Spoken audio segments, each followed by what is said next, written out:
Factual Reset, a podcast brought to you by the New Political Economy Initiative at IIT Bombay.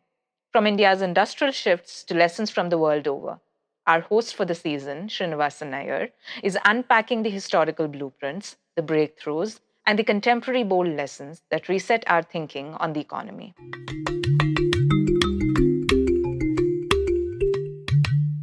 It is our privilege to welcome Professor Akbar Noman, who teaches at SIPA, Columbia University. And we happened to catch him during his visit to Bangalore. Thank you very much, Akbar, for agreeing to be with us today. Well, thank you, Srini. It's a pleasure to be here and wonderful to meet you and to run into my former student at the advanced graduate workshop. And it's a great pleasure to be here. Thank you.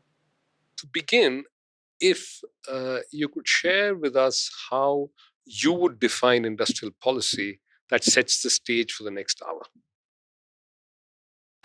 That's a great question because I think it's very important to Joe Stiglitz and I have argued is instead of industrial policies, more accurate to use the term learning, industrial, and technology policies, which we paraphrase as LIT policies, LIT.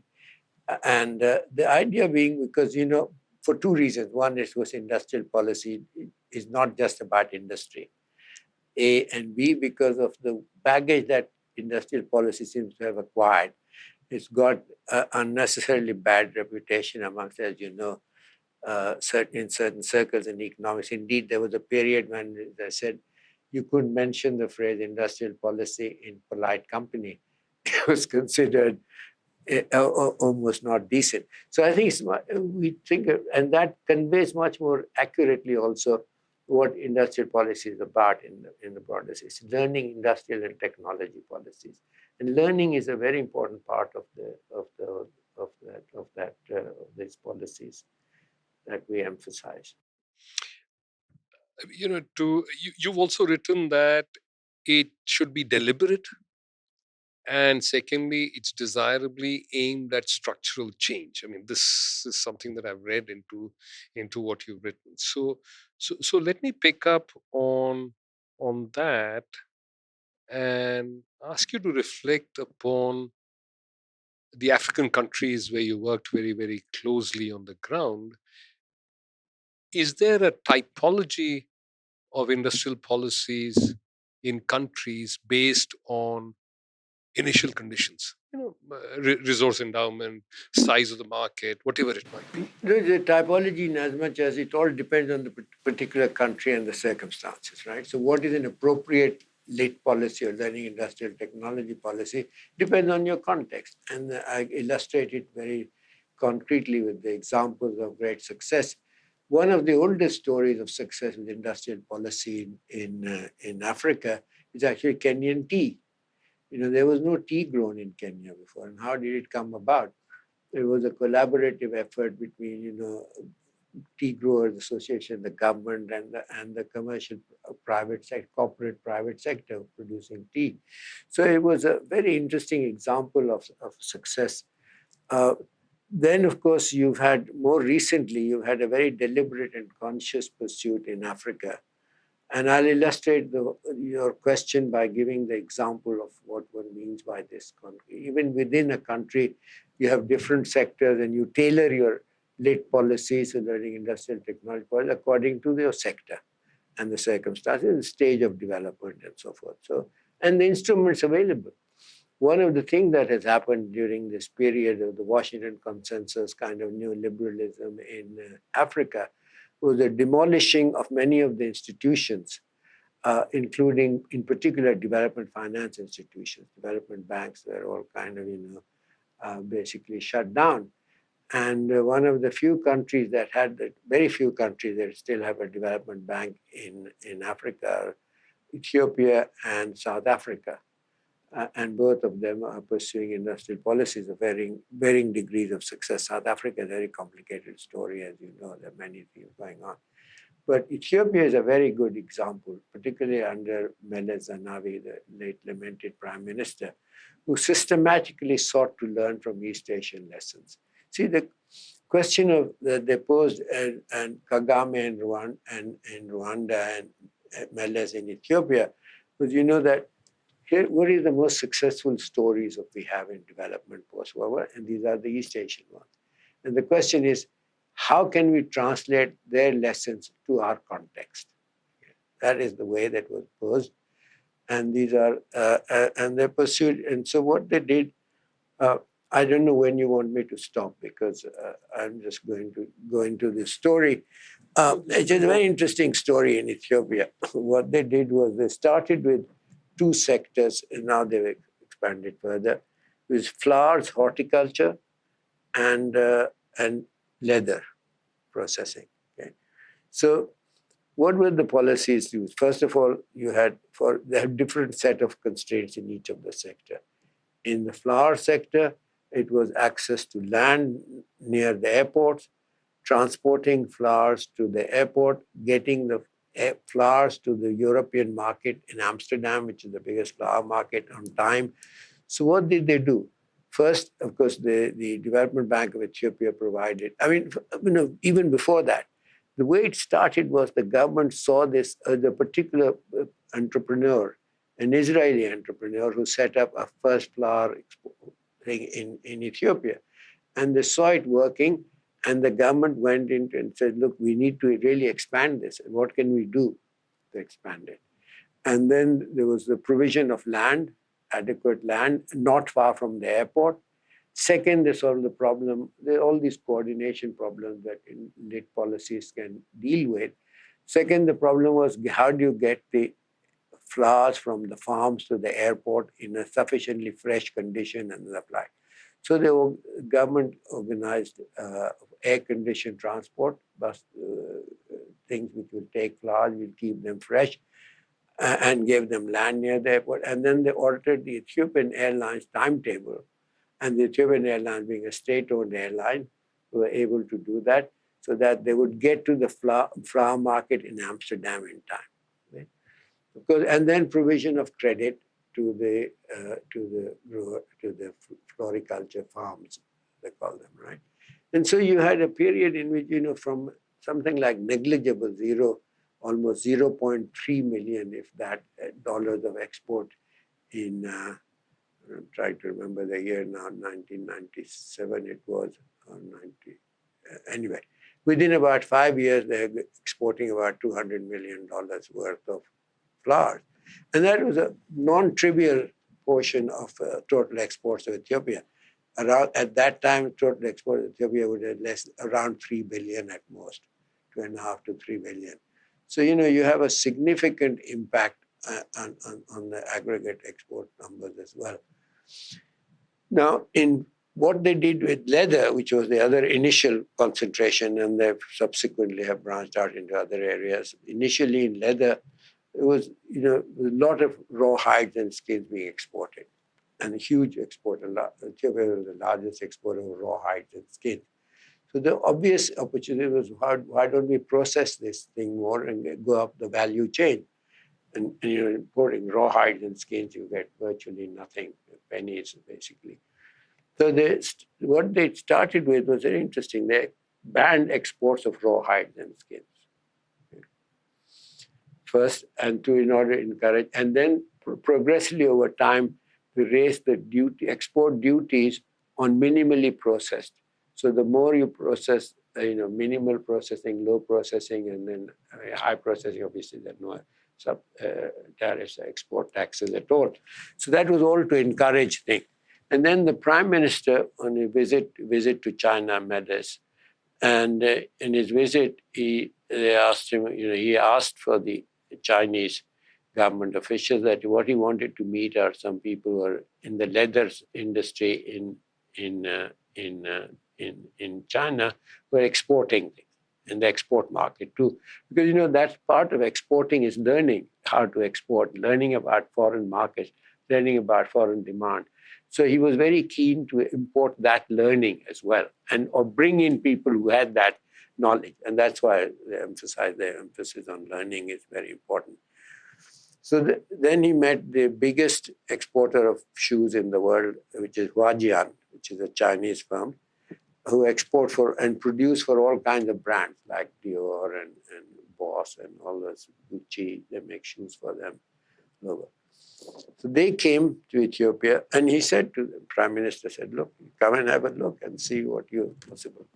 So obviously, in the invitation of the Prime Minister itself tells you how you're welcome in the country, and facilities will be provided and so forth.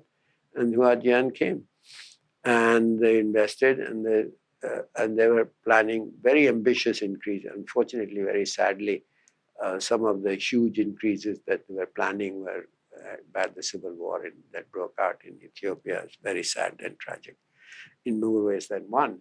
But any case, so Guardian then started producing exports for shoes, and now they've also acquired leather products, other leather gloves, other things that have started producing. The government also set up a leather institute where they brought in technicians from Italy, which is leading, finest, best at processing leather and making high quality leather. And they not only imported technicians from Ethiopia, but the government subsidized the employment of technicians in leather processing from Italy and other countries. So, if a private firm wanted to employ somebody, the government would bear some of the costs of employing that person.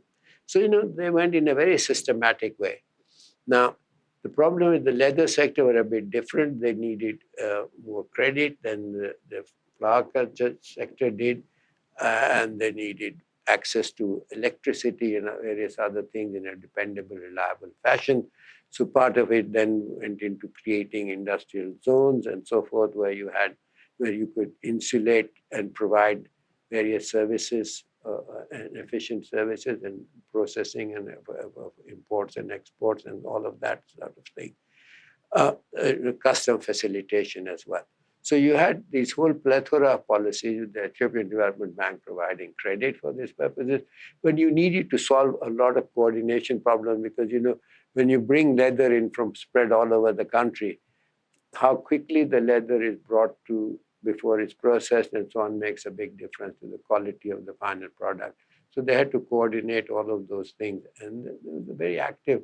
And they worked very closely with producers. There was close business government consultations on how to do this. And Huajian's plan was to export about $4 billion worth around now, or earlier actually, but I don't know what's happened because of the civil war, sadly. And the $4 billion would have been, that would have doubled Ethiopia's total exports, or roughly doubled it. And that was the initial thing. And they sent 300 technicians or Ethiopian graduates to China for training. So that is a bit of a Bangladesh garment industry too, because if you remember, one of the things that the Koreans did when they first came into Bangladesh, they sent a bunch of Bangladeshi to train in Korea. And these are the people who form the core of the garment industry, including many of them breaking out and setting up their own garment factories and so forth subsequently. So that was all beginning to happen in Ethiopia in a very exciting way. The other country was Rwanda. Rwanda is a very interesting case too. It's landlocked.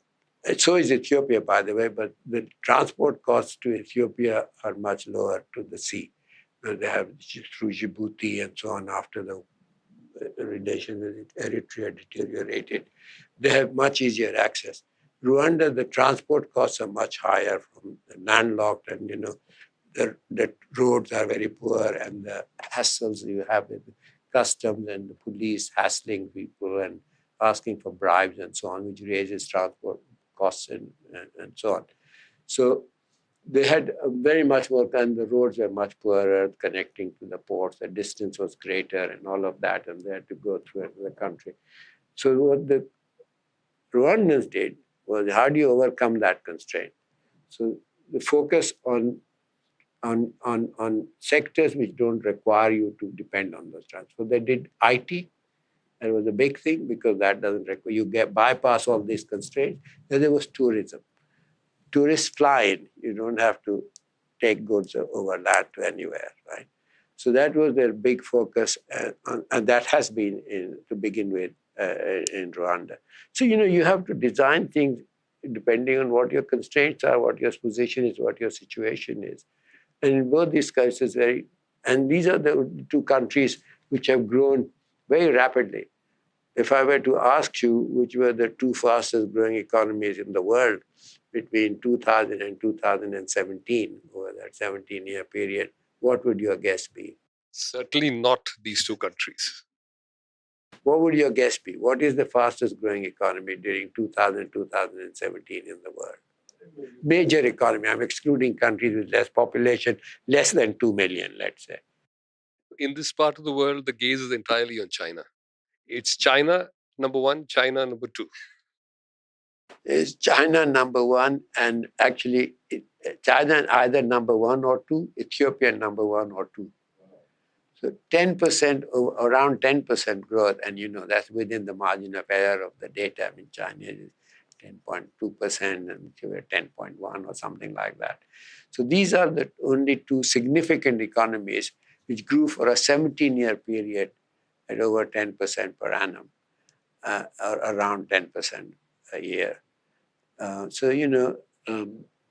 Rwanda has had very good growth. It's been like 7.5% over a very long period, extended period.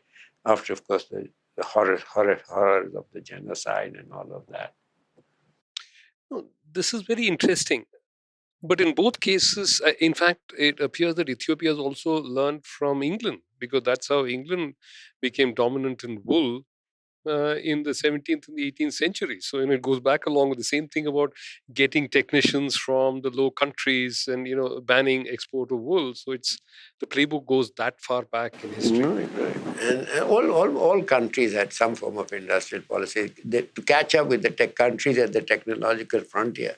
Germany did that in a way. France did it, extraordinarily rich study by Alexander Gerschenkron in economic history on backwardness and so on demonstrates that, and Ha-Joon Chang has also work has shown that very clearly.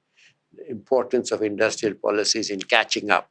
So when UK was the lead, England was the leader, Germany and France pursued those policies, and then when later your industrialization came, because Japan was the most systematic pursuit of industrial policies. You mentioned Ethiopia and Rwanda. What is it that distinguishes these countries and the regimes in power which made them do all of this? Why is it, for example, Burundi didn't follow Rwanda, even though geographically, demographically, they're so similar? And the same for Ethiopia, the other countries. That's one question. There's another which follows up on this. But if you could what motivates states? And there are a few others that you mentioned who've done reasonably well. What motivates these states and not others from being so deliberate and eventually relatively successful? That's the 24-carat question, right? And it's just having leaders who are keenly interested in these. First of all, there are not that many political leaders in the world, as you may know, as I'm sure you know, who are that interested in development issues in a bigger, and have a vision, have a developmental vision. Okay, and that's what defines these people. So I guess it had to do with if you like, fortuitous, the personalities of Meles and Kagame, who were very much interested and who systematically, there was something else actually. Let me step back a little bit. It was partly the failures of the Washington Consensus neoliberalism that was imposed on Africa for a long period, which led to the sharpest decline, just about one of the sharpest declines anywhere in the world, for the period 1980 to 95.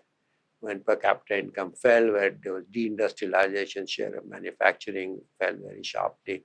And it was actually like a reversal of development in Africa, by and large, in most countries in that region. Now, it was partly shaped by that experience, that, what they thought were the extraordinary failures of neoliberalism as manifested in the Washington Consensus, in particular in the conditionalities imposed by the international community, not just the IMF and the World Bank. Let me just elaborate a little bit on that particular point. It's very easy for people to just blame the IMF and the World Bank, But that point is that was the major view and consensus view amongst orthodox economists at the time. So if you assembled a team from an average American, typical American university who represented the economics profession, they would have pretty much said the same thing. So it's not too simple and straightforward to blame the IMF and the World Bank, which is often done. That was the dominant thinking in the economic profession at the time. And it was, the rise of post Thatcher, post Reagan neoliberalism and leave it to the market, magic of the market obsession. So it's partly their experience of that and their rejection of and they'd seen what had happened, what it had done to Africa. And these were people who therefore said, okay, this is not working. This has failed miserably in Africa. What is the alternative? And there used to be the so-called, there is no alternative, Tina, you have to go this way. So they thought, no, there is an alternative, and what we should look for is to other countries, developing countries which have caught up. And the only countries in the world which have become, as you know, post-Second World War countries which have transformed from being developing to developed are East Asian countries, the Korea, the Taiwan, to some extent even the Japan to some degree. Japan is a more complicated story in terms of transformation from developing to developing. In some ways, Japan was highly developed in some respects before the Second World War, because it was able to, but it was also very poor in other respects. Anyway, but certainly the catch-up, Singapore, Taiwan, and Korea, just about the only countries which moved from being developing to developed and reach high-income economies. So they said, what do we learn from these countries, and why do we? And they also recognize both of them, Kagame and Meles. Meles was a very actually he read a lot. Meles. He was extraordinarily well informed. He was a real scholar. He was not just. I mean, he wrote books. He wrote academic articles published in academic publications. After he became prime minister, he did 2 degrees. While he was in, he would be prime minister, as he said, from 8 a.m. to 8 p.m. And then he would go home and work and write as a student first, and then as a scholar, reading and writing. So he's an extraordinary individual as well. So, but it's not just that. So first of all, there was this learning of the lessons, and that we need to unlearn what has been done to Africa, and what is the way forward. So they see both of them affected by the failure of Washington consensus policies imposed in Africa. Okay? And they said, what is the alternative? The alternative was to learn from lessons of successful development cases. And of course, at least Meles was sufficiently aware of history that he read the history too of what developed countries did. So that's what developed countries do too, and then they were catching up. I mean, as you mentioned Britain, even Britain, and then of course all of Europe and the United States. The United States was the most protectionist country in the world during the 19th century. And actually, the way US caught up, was to impose tariffs on high tariffs on imports from Europe. That's how they competed with European industry. So, Mendes was well aware of all of this history and had read on the economic history of developed countries, on the economic history of the developing countries which caught up.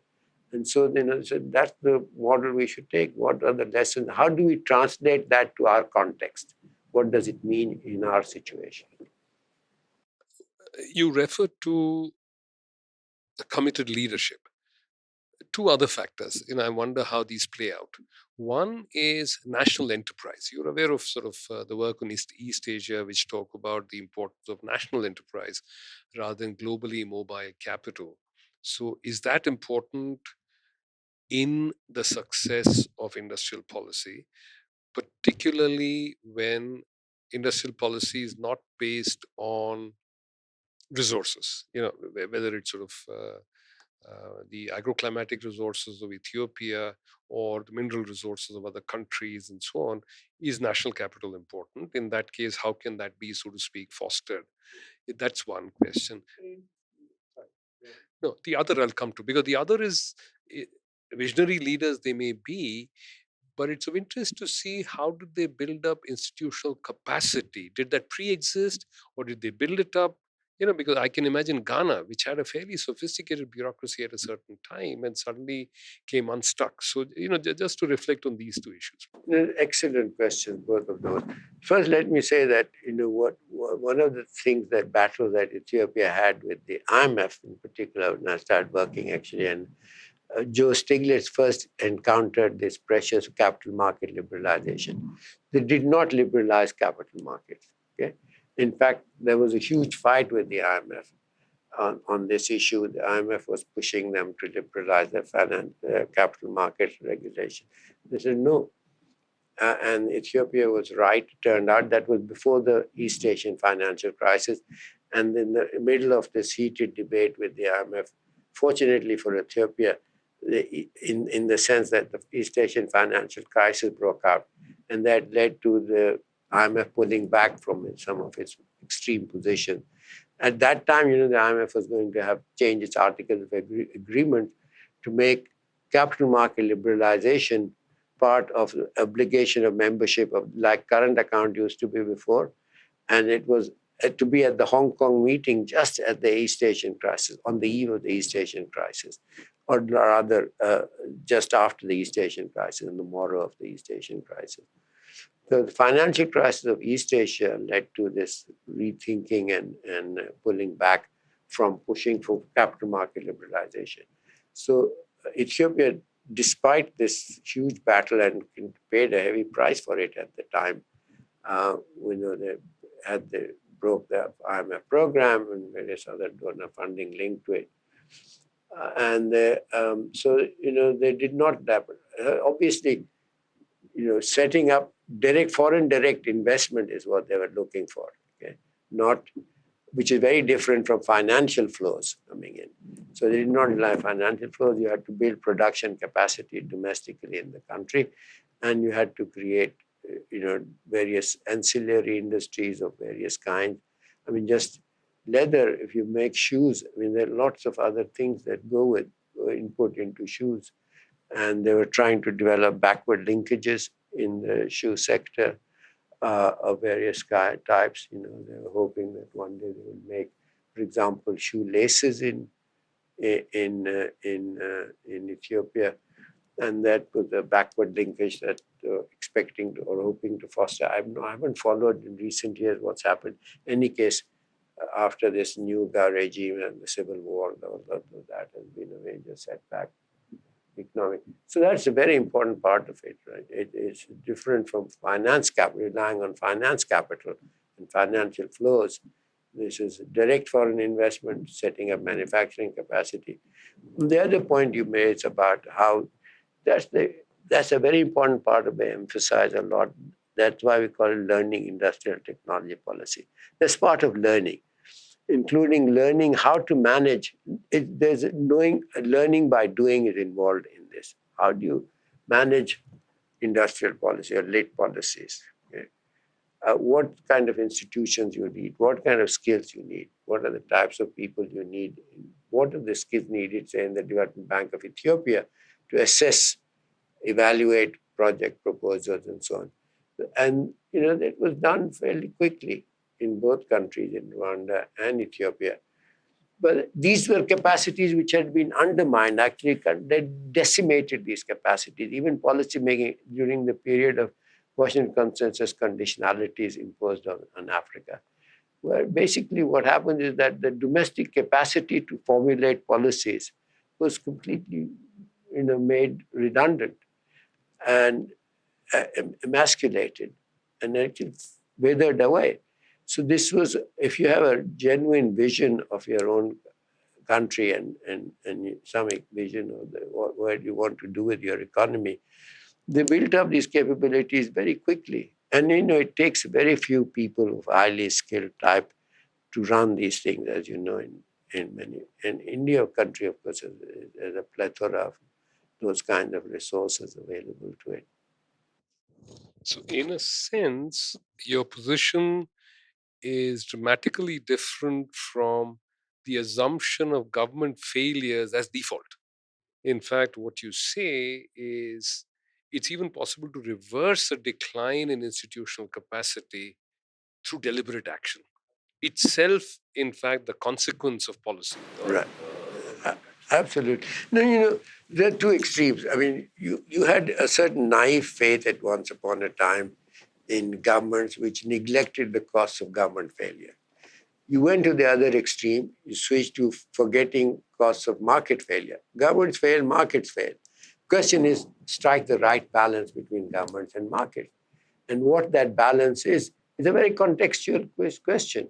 Depends on your circumstances, depends on what country you're talking about, what level of development, and so on. So it's always a question of getting the balance right. And the extreme and naive faith in markets has been clearly demonstrated before. There was an extreme and naive faith once upon a time in governments too, which government failure, and in Ethiopia as an example. Many examples in Africa, of earlier period of naive faith in government and their ability to. So, you recognize that both market fail, government fail. What is the right? And an extreme and naive faith in either is misplaced. No, thank you for that. Let's turn to the size of the domestic market, something that's so very important in large countries like India. How important is that to sustain structural transformation that you refer to in uh, in African countries? Yeah, no, that is a constraint on many African. They're very small domestic markets. Okay.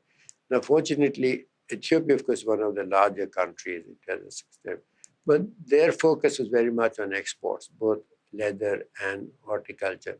And later on came textiles. They attracted a lot of textile mills from coming from Turkey, and especially, and some from China, which located in Ethiopia. And they're all primarily for exports. But still, you have a significant domestic market in Ethiopia, but of course, it's tiny compared to India. Ethiopia now has a population just over 100 million. Uh, the second most populous country in Africa, but still, it's small. And for most African countries, the domestic markets are are pitifully small. However, there is therefore this vision of regional integration and trade within Africa. So the African Common Free Trade Area, which has just been signed, just meaning a year and a half or so ago, and hopefully that will expand a kind of a quasi-domestic market, if you will, an African market. But that remains a constraint for many countries, for small countries especially. So India and China that way, of course, have much greater freedom and scope of various kinds. Yes. The regional market is certainly room for optimism because it widens the choice of sectors that countries may hope to do. And also lessen your dependence on external markets. So, domestic markets. Because the latter part of what you said is particularly worrisome because there are several rapid changes globally. And I mean, I know that there's a lot of institutional advice which goes, for copycat strategies. So, if you have 10 other countries copying Ethiopia on leather, across the Sahel, or across the highlands looking at floriculture, then there could be an issue. So this regional market and diversification would be. I mean, are these concerns also weighing in your mind in terms of the future? The global conditions and market are always changing, right? You have to adapt to the world. And that's a part of learning, process of learning. How do you adapt? And how do you give up? Very important part of the learning also is how do you give up on failures quickly? So, learning to identify failures and learning to give up on them. Okay, and then also learning to scale up successes. First, identifying successes, and then scaling up those successes. That's all part of the. That's why we emphasize the learning part. That's all part of the learning, and you only learn by doing these kind of things. There is quite a different trend that I want to refer to. The past 15 years or so, there has been a significant rise in sovereign debt of African countries, and more importantly, sovereign debt held by private creditors from the global north. This is not just bilateral credit, but it's private creditors. And the other is footloose sort of short-term capital floating all over the world. So together they appear at this distance to constrain the ability of governments to respond to, along the lines that you mentioned. Closer to Africa, are these significant issues which might prevent new Ethiopias and Rwandas from emerging? No, certainly the debt is a problem, and there's been a huge accumulation of debt, but it's been, of course, accentuated by the COVID crisis, right? The 3-4 years, and which led to collapse in exports and increased government expenditures on COVID. So that is certainly an issue and a concern, how you resolve the debt crisis. There hasn't been that much of financial flows into Africa from pure finance. I mean, it's been bond issues and borrowing in markets and so forth. And when the zero interest rates led to surge in the rich countries, led to search for returns, and that's partly what led to increased lending by banks and to developing countries. And that is certainly a constraint which is and hard to deal, but it varies enormously from country to country. Ghana, unfortunately, got into a bit of a macro mess. They started spending their oil money before the oil money started coming in, and they borrowed on the basis of that and so forth. That's part of if you like, a preemptive resource curse. You speak about good governance and minimum government now, and that they have a limited impact on industrial policy and the potential to transform economies. Can you expand on that? Yeah.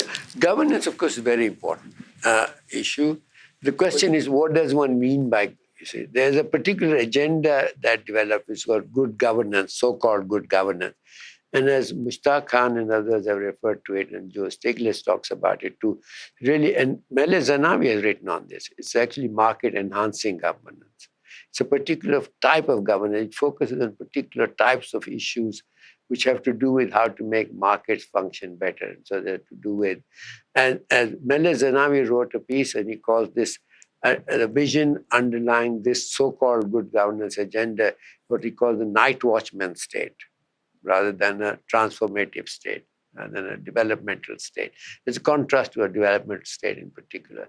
And what you need is a developmental state, not a night watchman state, which actively pursues development. So that's where, and Mushtaq and others have done, Mushtaq Khan has done some very interesting work on this, where he says it disaggregates the good governance agenda.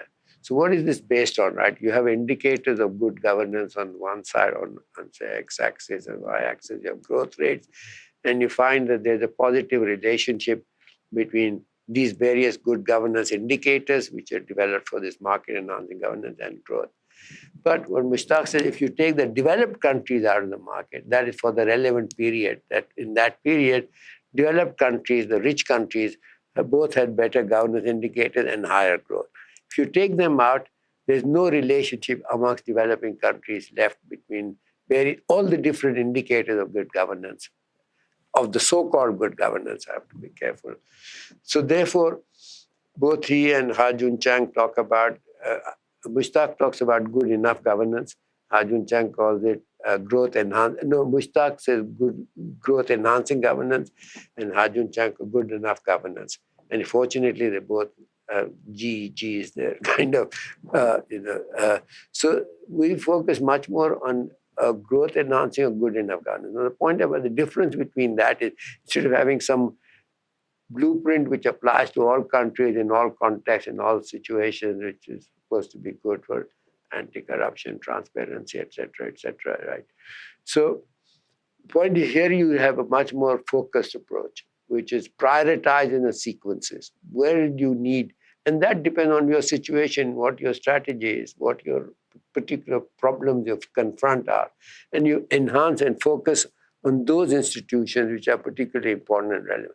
If you want to develop, for example, if your focus is on agriculture, then you would focus on improving the capacity, institutional capacity, the governance capacity of agricultural extension services, provision of agricultural credit, land markets, maybe whatever it is, fertilizer markets, etc., etc.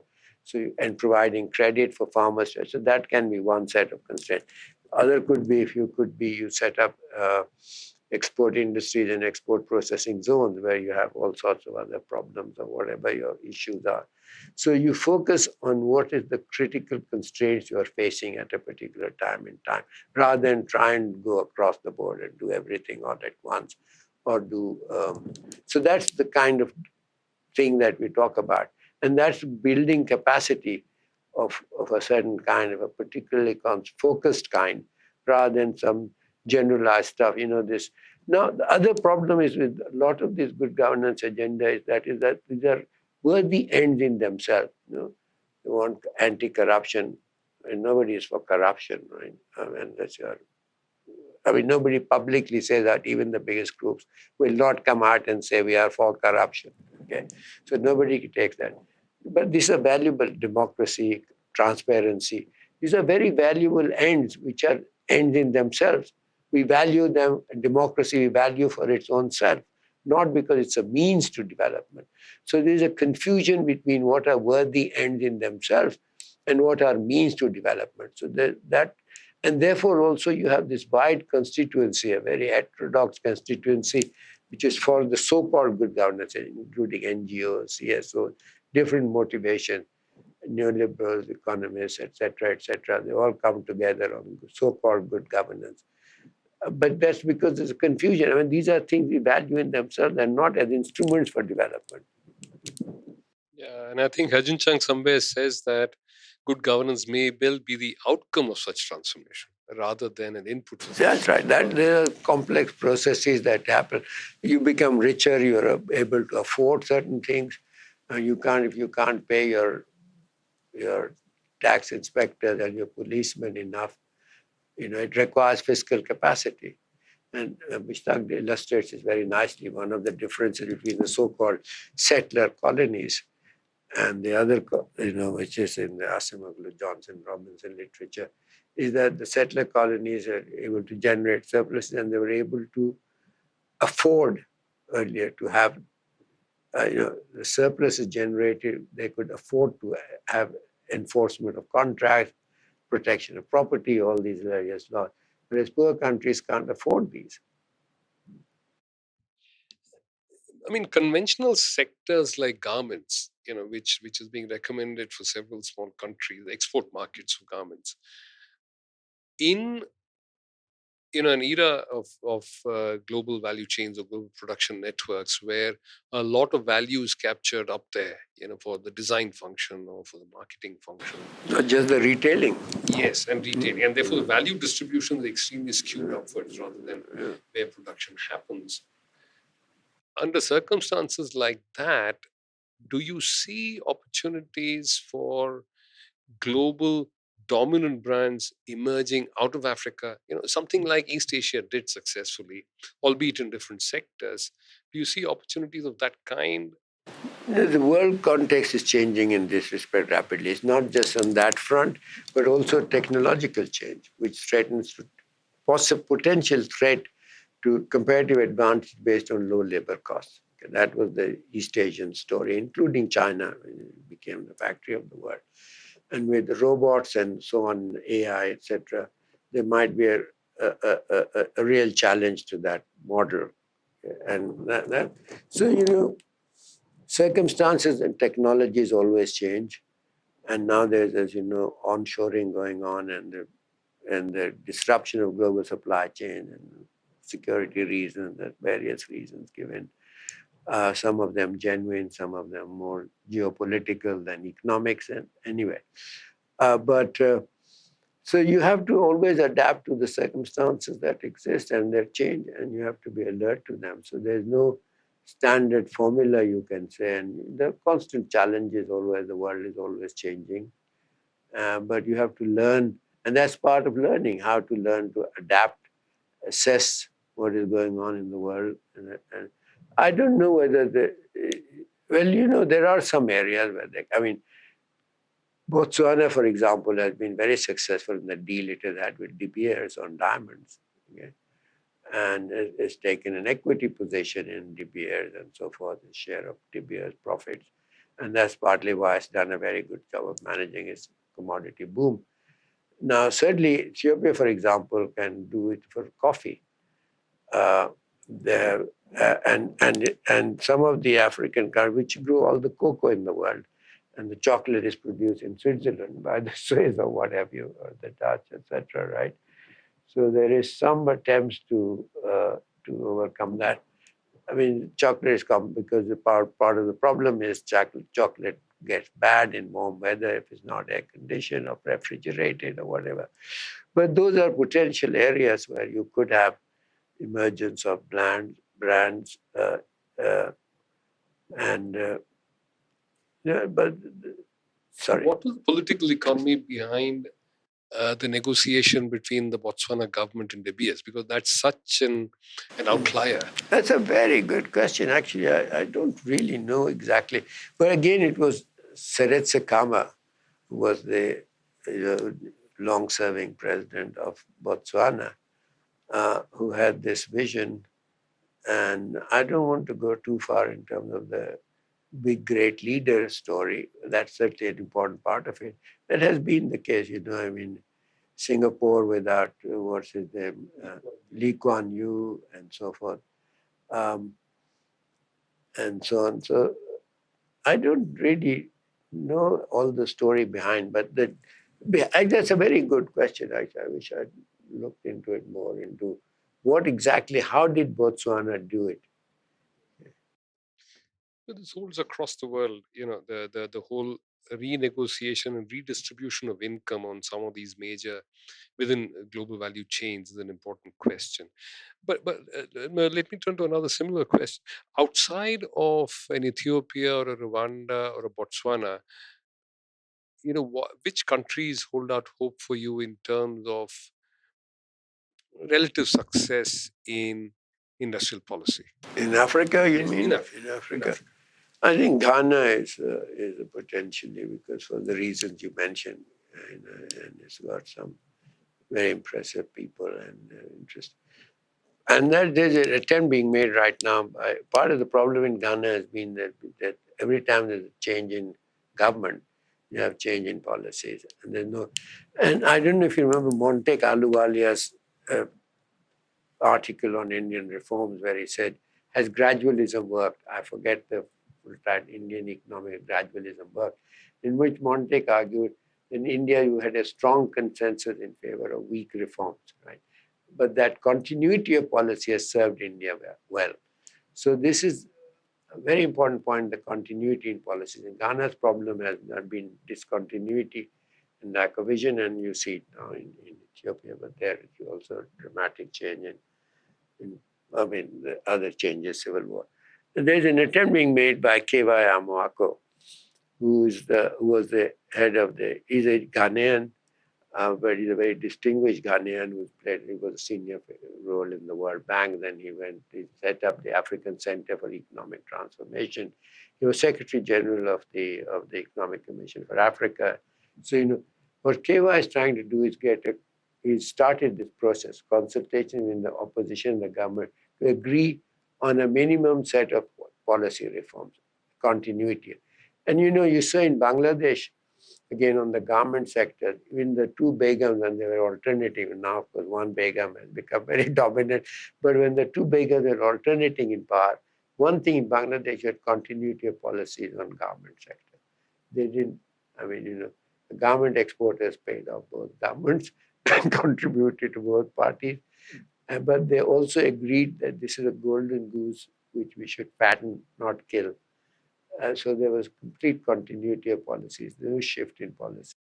No, no, thanks also for reminding us that behind even the Bangladeshi successful policies, because there is a story going around saying that, oh, it's because the government had nothing to do with that, which is quite incorrect.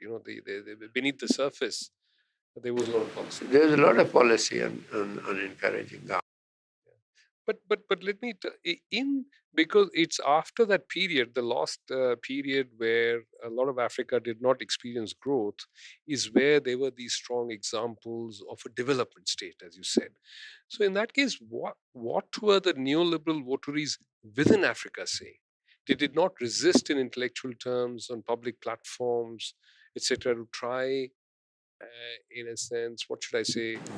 Well, two things. One is, first of all, Africa never had that a stronger neoliberal constituency, unlike Latin America. I mean, the two regions of the world which are the most conditionality imposed, Washington Consensus, all of these things, were Africa and Latin America. Latin America had these sort of Chicago boys. Yeah? No equivalent of Chicago boys in Africa. So to some extent, there was homegrown stuff. In Africa, it was very weak and very little. There were some of them. But given the failures of what had happened in Africa, I think that was the other thing. You had 20 years, 25 years of disaster, right? One of the great economic collapses, sharp decline in per capita income, every indicator of development you can take practically. So, given that, I think there was much less of a pushback and resistance to these things in Africa. And that initially they didn't have the equivalent of the Chicago boys there. Well, that's interesting. If if industrial policy in some countries which have been successful go on to their phase two, where they look toward goals beyond growth, in a sense, it could be inclusive growth, such as, say, greater employment, because some of the more populous African countries will be facing a jobs problem if they are not already so. A South very Africa, it's serious raging. problem in Africa. So if we turn to that, would you see industrial policies look very different, or or say the rise of domestic enterprise, or even the growth of domestic capital? Because it's so fortunate that you talked about FDIs in greenfield, but is that the way to go? Is it possible to look at industrial policy today which could simultaneously address these aspirations too? But in a sense, the jobs problem and employment makes the case for industrial policies stronger. Okay? So you can't afford to now sit back and let your not exploit the opportunities you have for dynamic comparative advantage creation and development and so on. Now it's more challenging, of course, because of these technological trends that are also taking place in the world.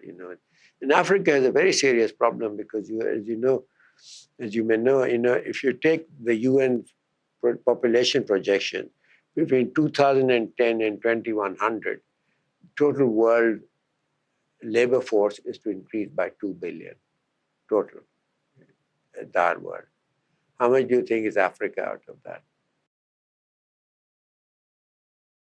2.2 billion, more than 100%. Otherwise, in the rest of the world, labor force will decline. Yeah? And because you have all of over East Asia, labor force is beginning to fall. China is the most dramatic example. Their labor force is going to shrink dramatically over this period. Europe's labor force is shrinking. Okay?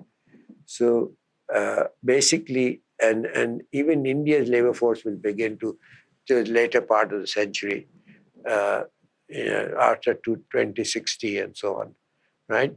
So the basically Africa is the one place where the rapid labor force will continue to grow. So that's a very major problem, and that actually increases the imperatives and the importance of pursuing industrial policies in Africa, including for agriculture. By the way, I think one of the greatest examples of success of learning industrial technology policies, late policies, is green revolution in India and Pakistan. Would not have happened without minimum support prices, without various other government support for irrigation, pricing of electricity for tube wells. All of these are very important part of the whole support for the set of policies that made the green revolution possible. Yes, and thanks for reminding us. In fact, we often tend to forget that phenomenal example. That's why I think all the more important to emphasize learning industrial technology, but it's not just about industry. It's more widely defined. Yeah, it's technology adoption very importantly, and the green revolution was really a technology. Yeah. Now, turning back to the academy, your description of industrial policy being an imperative, your insistence that we must look at dynamic gains as against static comparative advantage, your, in a sense, faith that you need to rely on state capacity and therefore you need to build up state capacity. All of this poses steep challenges to economic orthodoxy. Do you see this going back into the mainstream to try and stir things up there within academia? Economics is a weird profession, as you know. Orthodox mainstream economists are so on. As someone said, if you ask an economist, I'm forgetting the name of the person, he said, to study a horse, they would not go and actually look at a horse. They'll sit back and say, if I were a horse, what would I think? What would I do? How? And the answer would be, I would maximize my utility. So it's, economists, so the mainstream of the profession has been very enamored. But there's some rethinking it's happening. It's, of course, now, as you know, the International Economic Association had 2 volumes on industrial policy, edited by Justin Lane and Joe Stiglitz and some others whose names I forget. The whole green technologies and all of that required late policies. I mean, they're absolutely so that. And plus, now the US has started pursuing industrial policies or late policies with part of the geopolitical competition. And now, very explicitly, so there's a rising interest even within the US profession. So I think things are changing on that count. I mean, this wood profession, which also lacks to be policy relevant and stay close to power, will have to mend its ways. Well, thank you for holding out hope for the discipline, and thank you very much. Thank you, thank you. It's a great pleasure, great pleasure. Lovely talking to you and both of you. Thank you, thank you.